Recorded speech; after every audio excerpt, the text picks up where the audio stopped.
What you guys are seeing in here is a pre-release build. It's not final. The interface, the environment, you name it, it's all still in development. Not final. Still in development. Yeah. Work in progress. The UI in particular is actually just sort of placeholder, Yep. passed on from Reach. The final UI will be reflective of the rest of the Halo 4 UI. So that's absolutely the most temporary element in here. All right. So, Mike, you want to take it away?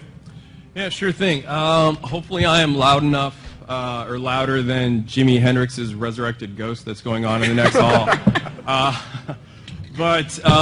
So we're here to talk about Forge, and as everyone said, this has never been seen before. And with the placement of the monitor and the lights going in our eyes, Adam and I can barely see ourselves. So please bear with us as we just using the Force here. All muscle memory. All muscle memory. Well, I don't have any muscles, so that's a problem for me. But as you can see, what we have here is. As you can see, we have the Ravine. Now, this is one of 3 Forge environments that are going to be shipping in Halo 4 on November 6th. And as you can see, Adam's flying around here. This is probably the most beautiful Forge environment that you've ever seen before. So we've taken a lot of care to create a really kind of beautiful space for you to play in. And we're really excited to see when we set you guys loose on it, what exactly you'll be creating. So we want to talk about a few of the improvements that we've made to Forge. So, and you know what? There's just happened to be a nice little garbage file here that had nothing to do with my presentation, but we can talk about it anyway.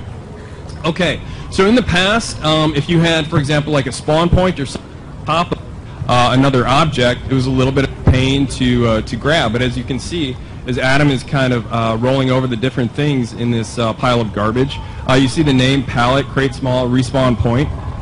There's no guesswork in terms of what you're grabbing, so there's no trial and error. You'll be able to grab exactly what you want, because when you do and you put the crosshairs over it, the name will highlight and you will know exactly what you're picking up. So that's one of the improvements we've put in Forge for Halo 4. So if you have something, so this bunker round, for example, which you see the name down there because we got the nice highlights, and you're placing it, and you're taking a lot of time and loving care to put it exactly where you want it. One thing that used to be a drag was you could easily kind of accidentally bump the controller and move it out of position, and all that time and loving care that you put into it is now down the drain. But if you have it where you like it, like Adam does here, we've given you the to lock it. So, that's right.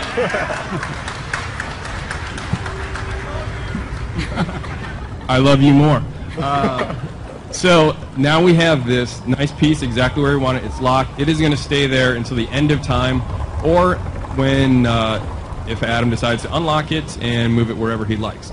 So you see we have this half a bunker. I mean, who out there wants half a bunker? Hey, only that guy. You, out of here, security. Okay, no one wants half a bunker is the correct answer. So, if you have something that repeats, so like a road, a racetrack, we've seen a lot of cool racetracks and stuff like that in different course maps. If you have something that you want to repeat, now we've given you the ability to dupe it. So, Adam has, this guy loves duping. Okay, so Adam has duped the base, and he is getting it lined up, and sometimes it used to be a little bit of a pain to get things exactly lined up. If you bump the controller and then the axes were kind of screwed up. So you've spoken, we've listened, and we've created a magnet system. How do magnets work?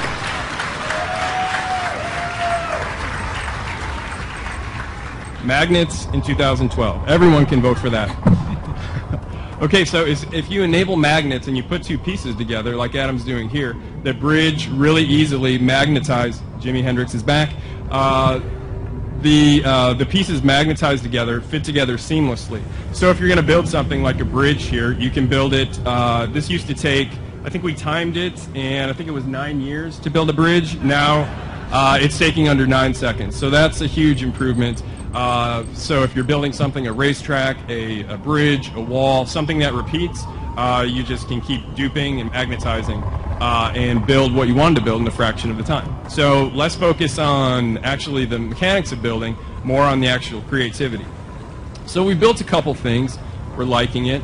And now let's talk about how it looks. So if you take a look at the both half of base round, bunker round that we've slapped together here, take a look at the lighting. This thing looks like it is high noon. This also is a kick-ass Halo map. Ooh, Halo joke. Nice. It looks bright. I mean, it's practically glowing. So if you're in a low lighting kind of situation and you would have something that looks like it's on the center of the sun, it kind of sticks out like a sore thumb. But if we go into player mode now, boom, dynamic lighting. Okay, so, yeah, give it up for dynamic lighting.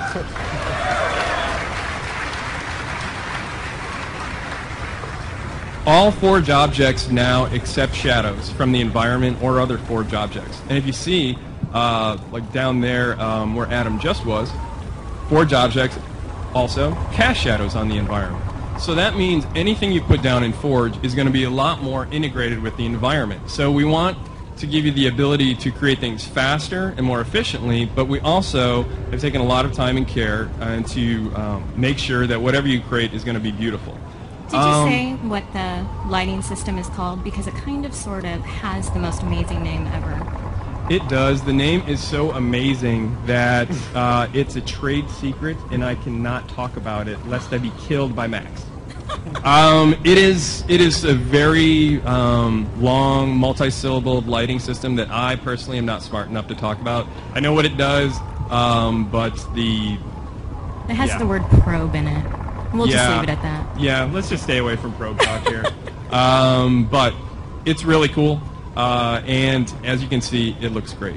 The one other thing I wanted to talk about before we move off of the beauty of Forge is take a look at this object here. So a lot of very talented artists have spent an awful lot of time to overhaul all the Forge objects. So you, the fan out there, are spending tons of time and effort into making these things with a lot of time and care, and we wanted to make sure that all the Forge objects look just as good or comparable with what are in MP and single player maps.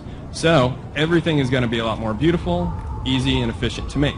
So now, let's see, we've got a little bridge going over the ravine. I've got money on saying Adam cannot make the jump, so let's see. You can do it. You can do it. So close. Oh my god.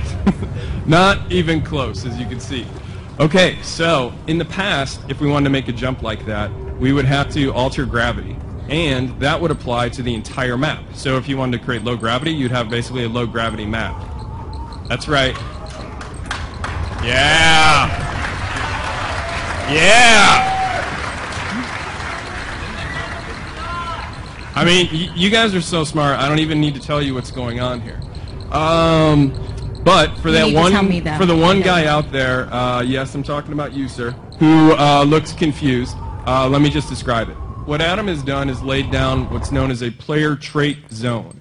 What is a player trait zone? It's a player trait zone. Come on. The name describes it.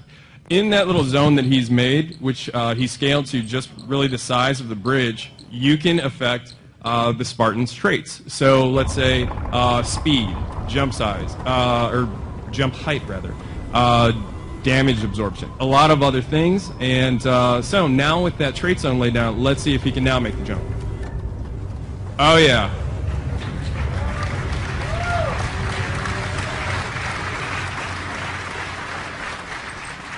Max, you were supposed to tell me that I should have bet on that jump. No, you were betting against me. Oh, that's right, that's right. Well, you pay me, so. Anyway, it all comes from him. Anyway, so we easily made that jump with the player trait zones, and we're really fired up because we think, in addition to a lot of the other improvements, we're really fired up to see what you, the fans, are going to create with these new player trait zones. Okay, so we're going across the other side now, and oh, okay. We made it easily, but unfortunately we did not stick the landing in Mary Lou Retton or Carrie Struggs fashion, depending on how old you are. Me, I'm old school, so he didn't pull a Mary Lou Retton, and we got to do something to change that. Okay, so we can easily lay down another player trait zone, and in that zone we can do something like either overshield when he gets in there or damage resistance. and alter how much damage he can take. Invulnerable. I have a feeling that he is going to make the jump now. I know. It's like ESP. So, let's see. Max, double my salary if he makes it. Okay, good. Done. Nice. Okay.